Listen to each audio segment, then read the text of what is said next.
नमस्कार, NB news देख रहे हैं आप। मैं हूं आपके साथ पल्लवी राजपूत और हमारे खास बुलेटिन स्वर्णिम मध्य प्रदेश छत्तीसगढ़ में आप सभी का स्वागत है। चलिए रुक कर लेते हैं खबरों का। छत्तीसगढ़ के मुख्यमंत्री भूपेश बघेल रायपुर में अपने निवास कार्यालय में ही बैठकों का आयोजन कर रहे हैं और बजट की तैयारियों की समीक्षा कर रहे हैं। सीएम ने बैठक के बारे में बताया कि अपने विभागों सामान्य प्रशासन, वित्त, ऊर्जा, खनिज साधन, जनसंपर्क, इलेक्ट्रॉनिक्स और सूचना प्रौद्योगिकी विमानन विभाग की बजट तैयारियों की समीक्षा की गई है। इसके अलावा उन्होंने ये भी बताया कि बैठक में पंचायत एवं ग्रामीण विकास विभाग, स्वास्थ्य एवं परिवार कल्याण, चिकित्सा शिक्षा और वाणिज्यिक कर विभाग की बजट तैयारियों की भी समीक्षा की गई है। तो ये बैठक की गई है, ये बड़ी जानकारी हम आप तक पहुंचा रहे हैं। सीएम भूपेश बघेल ने रायपुर में ही अपने निवास कार्यालय में बैठकों का आयोजन किया है और लगातार वो बजट की तैयारियों की समीक्षा कर रहे हैं।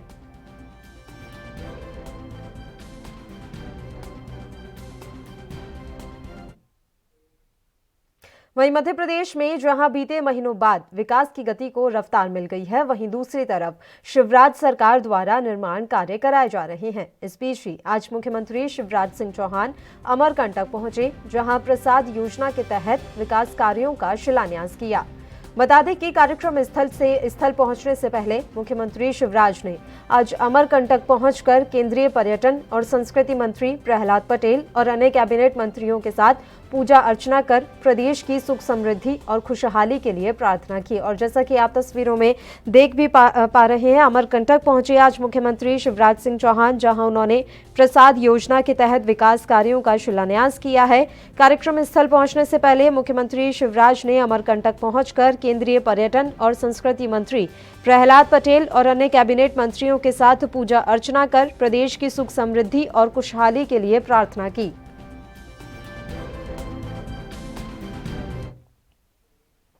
वहीं छत्तीसगढ़ कांग्रेस के नेता शैलेश पांडे ने छत्तीसगढ़ में धान खरीदी के मामले पर बीजेपी पर कई गंभीर आरोप लगाए। उन्होंने कहा कि बीजेपी आंदोलन नहीं, अपने किसान विरोधी चरित्र के लिए प्रायश्चित करे। भाजपा के बड़े नेताओं ने दिसंबर में ही अपना धान बेच लिया है और अब किसानों की धान खरीदी में केंद्र सरकार से बाधाएं डलवा रहे हैं। सरकार ने अपने अंतिम कार्यकाल के वर्ष 17-18 में सिर्फ 12 लाख किसानों का धान खरीदा। 19.36 लाख हेक्टेयर रकबे का धान खरीदा, जबकि 15 लाख किसानों का पंजीयन था। कांग्रेस की सरकार इस साल अभी तक, जब धान खरीदी के 10 दिन बचे हुए हैं, 18.28 लाख किसानों का धान खरीद चुकी है। भाजपा सरकार के समय से 6.28 ज्यादा और 20.68 लाख हेक्टेयर का रकबे का धान खरीद चुकी है, जबकि अभी धान खरीदी जारी है। पंजीयन भी 21.52 लाख किसानों का हुआ है। भारतीय जनता पार्टी की सरकार के मुकाबले इस साल 78.50 लाख टन धान खरीदा जा चुका है, जबकि उस साल पूरे समय में 56.88 लाख टन धान की खरीद हुई थी। इससे स्पष्ट है कि सारी चुनौतियों के बीच कांग्रेस की सरकार, भूपेश बघेल की सरकार धान खरीदी कर रही है। भाजपा की छत्तीसगढ़ इकाई सिर्फ विरोध के नाम पर विरोध कर रही है और अपनी बची खुची विश्वसनीयता को भी समाप्त कर रही है। मध्य प्रदेश कांग्रेस मोदी सरकार के खिलाफ बड़ा प्रदर्शन करने की तैयारी में है। पूर्व सीएम और पीसीसी चीफ कमलनाथ ने ट्वीट कर इस बारे में जानकारी दी है। उन्होंने अपने ट्वीट में लिखा कि मोदी सरकार के 3 काले कृषि कानूनों के विरोध में भोपाल राजभवन का घेराव कार्यक्रम 23 जनवरी 2021 को आयोजित किया जाएगा। समय सुबह 11:30 बजे का रखा गया है। जवाहर चौक भोपाल में प्रदर्शनकारी एकत्रित होंगे और जवाहर चौक से राजभवन कूच करेंगे। साथ ही कमलनाथ ने लोगों से अपील की है कि बड़ी संख्या में एकत्रित होकर किसानों का साथ दें।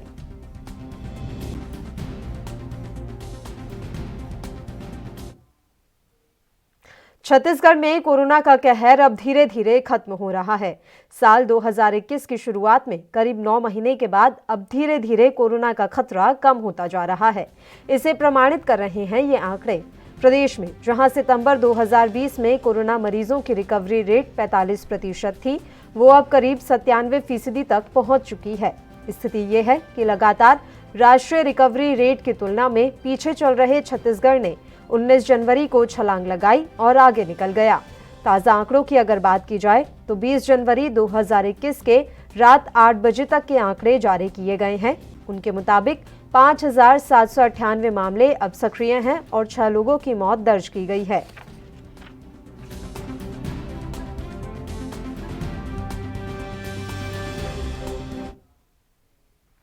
मध्य प्रदेश के गृह मंत्री नरोत्तम मिश्रा ने बड़ा बयान देते हुए कहा कि बड़े बकायेदारों के खिलाफ वसूली अभियान चलाया जाएगा।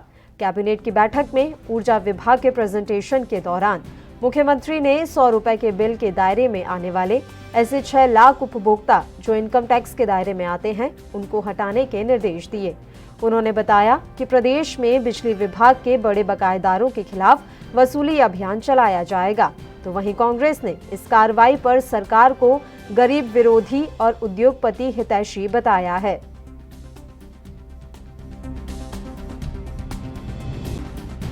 किसानों को धोखा देने वाले अब किसानों के समर्थन की बात करते हैं और इनको हमेशा किसानों की याद विपक्ष में ही आती है और सत्ता आते ही सबसे पहले किसान को भूलते हैं।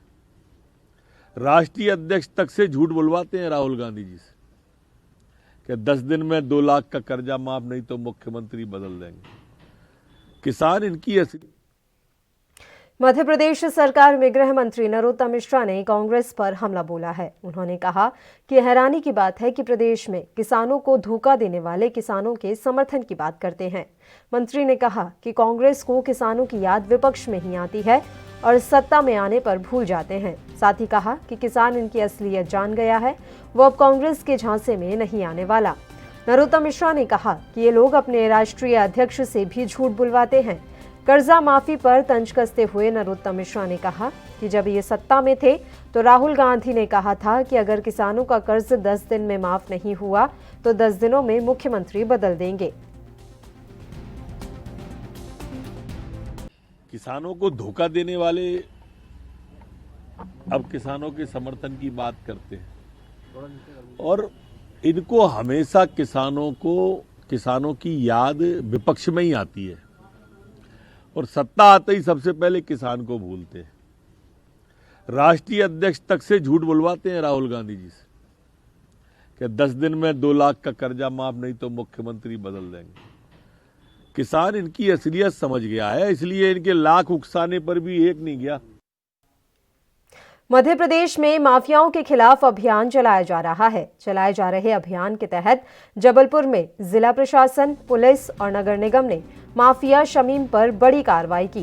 तहसील पनागर के गांव खजरी में पंचायत की अनुमति के बिना लगभग 1750 वर्ग फुट भूमि पर किए जा रहे अतिरिक्त निर्माण पर पीला पंजा चला दिया। जिस भवन के अवैध रूप से बनाए गए हिस्से को ध्वस्त किया जा रहा है, उसे मोहम्मद शमीम का बताया गया है।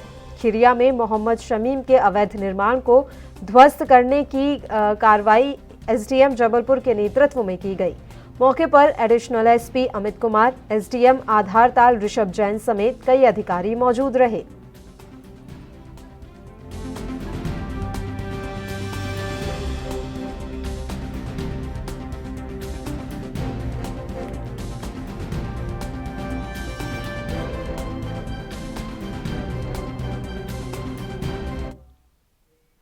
और इस वक्त की बड़ी खबर से आपको रूबरू करवा देते हैं, जो कि महाराष्ट्र से आ रही है। पुणे सीरम इंस्टीट्यूट में लगी आग से 5 कर्मचारियों की मौत हो गई है। सीरम इंस्टीट्यूट की आग पर उद्धव ठाकरे ने अपना बयान जारी किया है। उन्होंने कहा कि कोविशील्ड वैक्सीन सुरक्षित है और इस पूरे मामले की जांच की जाएगी। महाराष्ट्र के उप मुख्यमंत्री पवार ने अब जांच के आदेश जारी कर दिए हैं। Serum institute of India he corona vaccine Covishield बना रही है, जहां आग लगने का मामला सामने आया था। फिलहाल पवार ने जो है इस आगजनी के मामले की जांच के आदेश दे दिए हैं। सीरम इंस्टीट्यूट में आग लगने के कारण 5 कर्मचारियों की मौत हो गई है। सीरम इंस्टीट्यूट की आग की खबर पर मुख्यमंत्री उद्धव ठाकरे ने बयान दिया है कि कोविशील्ड वैक्सीन फिलहाल सुरक्षित सुरक्षित है और मामले की जांच की जाएगी। महाराष्ट्र के उप मुख्यमंत्री पवार ने जांच के आदेश दिए हैं। Serum institute of India he corona vaccine Covishield बना रही है। महाराष्ट्र के उप मुख्यमंत्री पवार ने जांच के लिए आदेश जारी कर दिए हैं। जांच की जाएगी इस पूरे आगजनी के मामले की। इस वक्त की बड़ी खबर से आपको रूबरू करवा रहे हैं, जो कि पुणे से आ रही है। सीरम इंस्टीट्यूट की आग पर सीएम उद्धव ठाकरे ने बयान दिया है। कहा है कि कोविशील्ड वैक्सीन सुरक्षित है और मामले की जांच की जाएगी। महाराष्ट्र के उप मुख्यमंत्री पवार ने जांच के आदेश दिए हैं। आपको बता दें कि सीरम इंस्टीट्यूट ऑफ इंडिया में ही कोविशील्ड बन रही है, जो कि कोरोना की वैक्सीन है।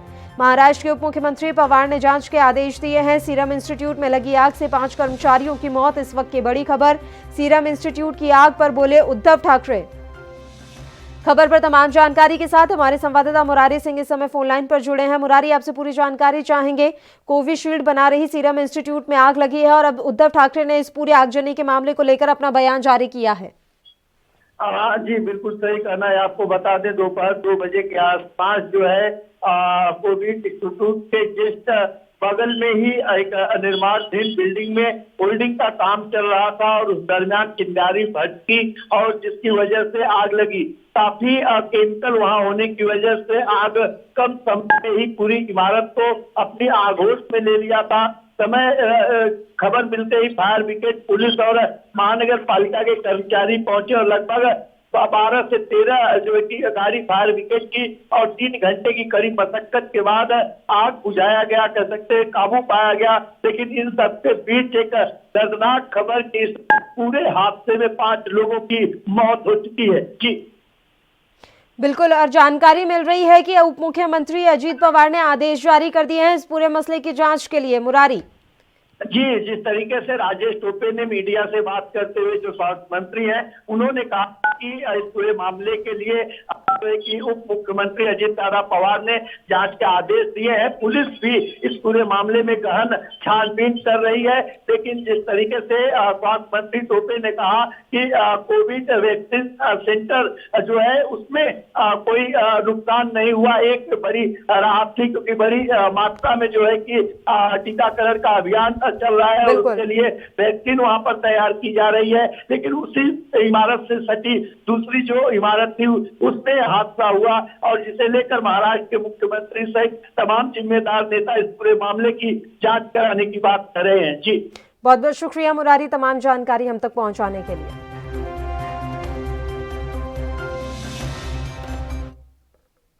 बुलेटिन में फिलहाल एक छोटे से ब्रेक के लिए रुक रहे हैं। ब्रेक के उस पार खबरों का सिलसिला लगातार यूं ही जारी रहेगा। आप देखते रहिए ANB न्यूज।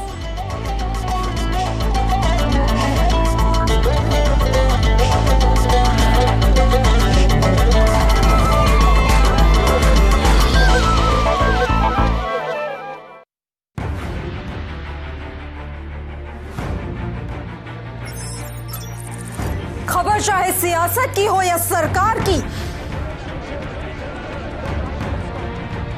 खबर चाहे भ्रष्टाचार की हो या गुनहगार की,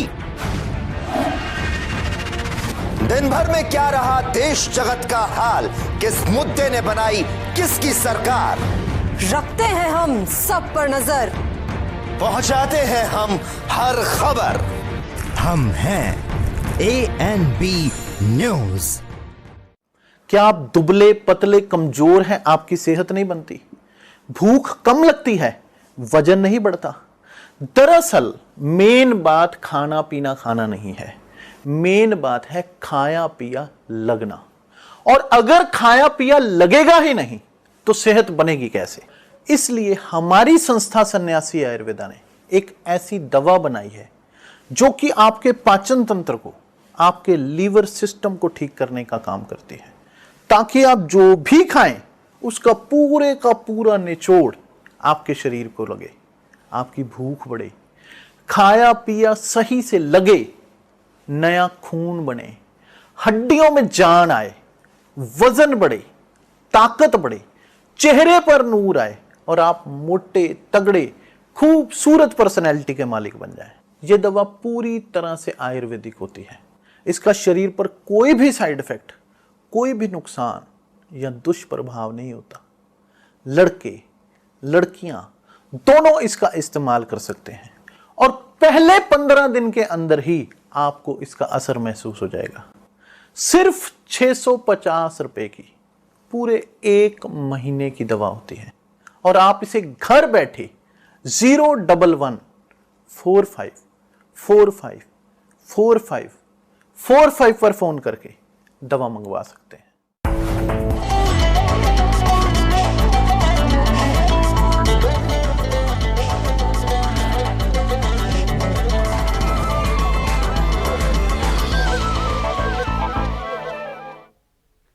ब्रेक के बाद एक बार फिर से बुलेटिन में आप सभी का स्वागत है। बढ़ते हैं खबरों की ओर।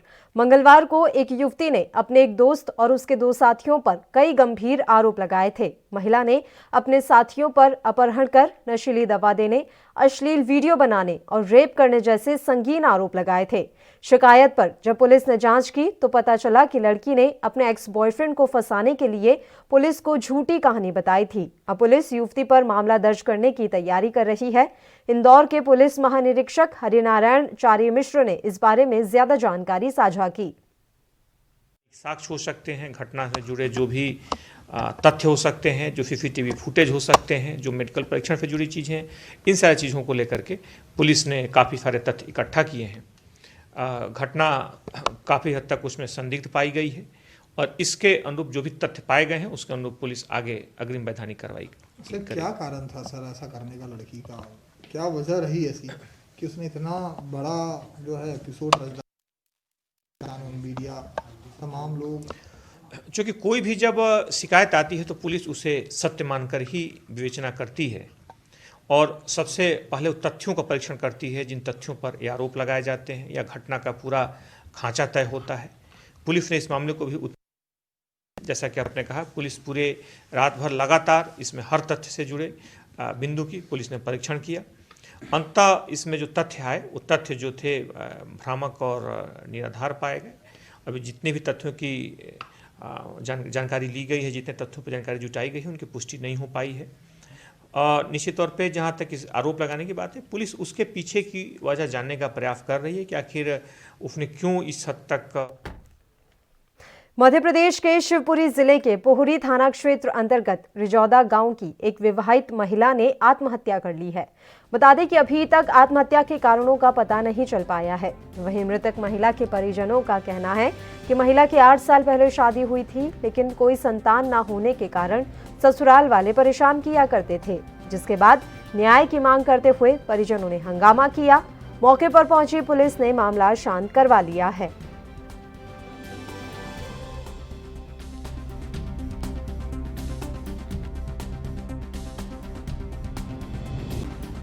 पे ससुराल पक्ष के व्यक्तियों के विरुद्ध 304B 306 का अपराध 5 आरोपियों के विरुद्ध किया गया है। सर इसमें कोई गिरफ्तारी हो पाई है क्या? नहीं, अभी गिरफ्तारी नहीं हो पाई, अभी मामला अभी जस्ट कायम किया गया है। मध्य प्रदेश के भोपाल में प्यारे मियां केस में यौन शोषण के शिकार नाबालिग की मौत हो गई है। मृतका पिछले 5 महीनों से बालिका गृह में रह रही थी।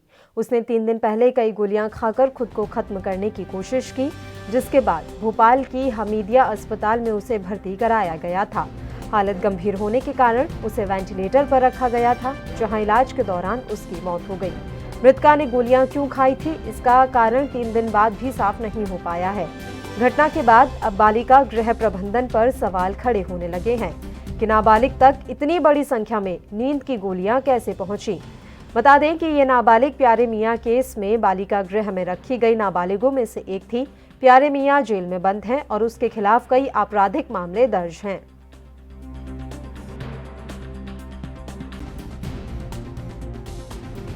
उस पर से उसको उपचार के लिए थाना यहाँ हमीदिया हॉस्पिटल में भर्ती किया गया था, जो कल उपचार के दौरान उसकी मृत्यु हो गई है।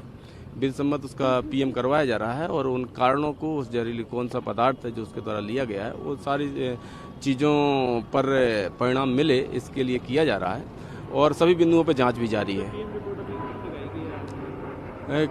आज तो अभी पीएम हो रहा है और कल दिनांक तक पीएम रिपोर्ट मिल जाएगी और उसमें सही कारणों का खुलासा होगा। तो पूरे परिसर को जो है छावनी में तब्दील कर दिया गया है। हाँ, शहर की फिजा नहीं बिगड़े और कोई भी ऐसा एलिमेंट्स इस पर कोई कानून व्यवस्था की स्थितियां नहीं बिगाड़े, उन सारी चीज़ों को मद्देनज़र ऐसी व्यवस्था लगाई गई है। बाकी अभी ऐसे कोई इनपुट नहीं है कि कहीं से कोई भी कानून व्यवस्था की स्थितियां बिगड़ सकती हैं, लेकिन फिर भी व्यवस्था के तौर पर लगाया गया है। तो लड़की के जो परिजन हैं उन्होंने शव लेने से क्या मना कर दिया है या कोई बात किया है? नहीं, शव लेने से मना नहीं किया है। उनके द्वारा सिर्फ यही कहा गया है कि अननेचुरल डेथ है बच्ची की और संदिग्ध परिस्थितियों में बच्ची की मौत हुई है, इसलिए जो दोषी हैं उन पर कड़ी से कड़ी कार्रवाई की जाए। शासन प्रशासन के द्वारा उसको बाकायदे बताया गया है कि सभी बिंदुओं पर जांच की जाएगी और जो दोषी। और मध्य प्रदेश के मुख्यमंत्री शिवराज सिंह चौहान का क्या कुछ कहना है, आइए आपको सुनाते हैं। गांव में आप सबको देख के सचमुच में जो आत्मसंतोष मिला, मन को प्रसन्नता मिली, उसका मैं वर्णन नहीं कर सकता। कई स्मृतियां गोटे गांव से जुड़ी हुई है। बचपन से आता रहा हूं। गोटे गांव आगे बढ़े, इस क्षेत्र की जनता आगे बढ़े, नरसिंहपुर जिला आगे बढ़े, मेरे खिलाड़ी आगे बढ़े, भांजे भांजी आगे बढ़े, उसमें भी मामा कोई कसर नहीं छोड़ेगा। आज लंबा भाषण नहीं दे रहा, इसलिए क्या क्या करना ये पता नहीं ना, लेकिन सब आगे बढ़ते रहे, इसके प्रयास लगातार जारी रहेंगे। आप सबको दोनों हाथ जोड़ के प्रणाम करता हूं। एक बार फिर मेरे साथ बोलिए, भारत माता की, नेताजी सुभाष चंद्र बोस की, सभी हमारे खिलाड़ी साथियों की, नर्मदा मैया की, हर हर नर्मदे। मध्य प्रदेश के इंदौर में स्पेशल टास्क फोर्स ने जाली नोट की खेप के साथ 4 आरोपियों को गिरफ्तार किया है, जिनसे 2,11,000 रुपए के जाली नोट बरामद हुए हैं। मास्टरमाइंड फरार हो गया है। इनसे एक कार, बाइक, प्रिंटर, कटर, स्याही और अन्य सामान जब्त किया गया है। एसपी मनीष खत्री के मुताबिक पुलिस को सूचना मिली थी कि धार और उज्जैन के अपराधी ग्रामीण इलाकों में जाली नोट चला रहे हैं। टीम ने आरोपियों को पकड़ लिया है, जबकि 2 लोग अभी भी फरार बताए जा रहे हैं।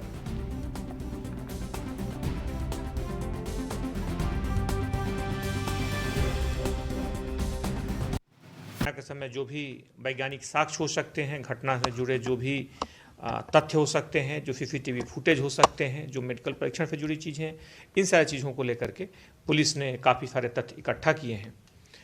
घटना काफ़ी हद तक उसमें संदिग्ध पाई गई है और इसके अनुरूप जो भी तथ्य पाए गए हैं उसके अनुरूप पुलिस आगे अग्रिम वैधानिक कार्रवाई सर, क्या कारण था सर ऐसा करने का लड़की का? क्या वजह रही ऐसी कि उसने इतना बड़ा जो है एपिसोड रच, मीडिया तमाम लोग? क्योंकि कोई भी जब शिकायत आती है तो पुलिस उसे सत्य मानकर ही विवेचना करती है और सबसे पहले तथ्यों का परीक्षण करती है, जिन तथ्यों पर ये आरोप लगाए जाते हैं या घटना का पूरा खांचा तय होता है। पुलिस ने इस मामले को भी, जैसा कि आपने कहा, पुलिस पूरे रात भर लगातार इसमें हर तथ्य से जुड़े बिंदु की पुलिस ने परीक्षण किया। अंततः इसमें जो तथ्य आए वो तथ्य जो थे भ्रामक और निराधार पाए गए। अभी जितने भी तथ्यों की जानकारी ली गई है, जितने तथ्यों पर जानकारी जुटाई गई है, उनकी पुष्टि नहीं हो पाई है। निश्चित उज्जैन में जिला प्रशासन के आदेश के बाद नागझिरी की उद्योगपुरी में छापेमार कार्रवाई की गई। कृषि एवं खाद्य विभाग की टीम ने इंडियन एग्रो और आरआर प्रोटीन की फैक्ट्री में छापा मारा। इस दौरान इंडियन एग्रो में अधिकारियों को किसी प्रकार की कोई अनियमितता नहीं मिली, तो वहीं दूसरी ओर आरआर प्रोटीन फैक्ट्री में शासकीय गेहूं के अलग अलग राज्यों के बारदान मिले, जिसके बाद खाद्य विभाग की टीम ने फैक्ट्री से गेहूं की सैंपल लिए। टीम ने फैक्ट्री संचालक को भी तलब किया है। रिपोर्ट आने के बाद ही इस मसले पर आगे की कार्रवाई की जाएगी।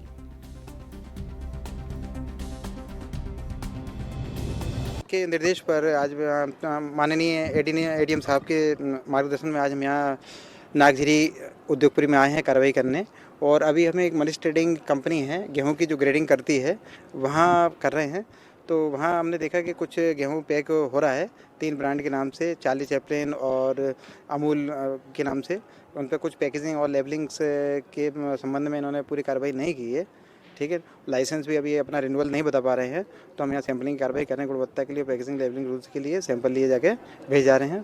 सर, यहाँ पर जो है बारदान भी मिले हैं, कुछ बारदान के और हाँ कुछ सिविल सप्लाईज के कॉर्पोरेशन के बारदान भी यहाँ पे मिले हैं। तो उसके लिए खाद्य आपूर्ति विभाग के अधिकारी आ गए हैं, वो देख रहे हैं। ये बता रहे हैं कि वेयर हाउसिंग कॉर्पोरेशन के इन बोरों में भी गेहूँ आता है, तो वो अभी खाद्य आपूर्ति विभाग के अधिकारी देख के इसको बता देंगे। आज कृषि विभाग एवं फूड एवं ड्रग की दल के द्वारा इंडियन एग्रीटेक के उसका संयुक्त निरीक्षण किया गया है। इसमें एक एहतियात के तौर पे सभी इन जहाँ पे भी निर्माण फैक्ट्रियाँ हैं वहाँ का उनका निरीक्षण किया गया है। क्योंकि यहाँ पर इसमें ये इंसेक्टिसाइड का ये फैक्ट्री है, इंसेक्टिसाइड जो फसलों में कीटनाशक का निर्माण करती है और जो उनके पास लाइसेंस है उसी का निर्माण कर वो पैकिंग की जा रही है। ये एक सावधानी के लिए निरीक्षण किया गया और जिस प्रकार को उनको लाइसेंस है उसी आधार पे वो पैकिंग। इसी के साथ स्वर्णिम मध्य प्रदेश छत्तीसगढ़ में फिलहाल के लिए इतना ही। मुझे दीजिए इजाजत। देश प्रदेश की तमाम ताज़ा खबरों के लिए आप बने रहिए हमारे साथ। नमस्कार।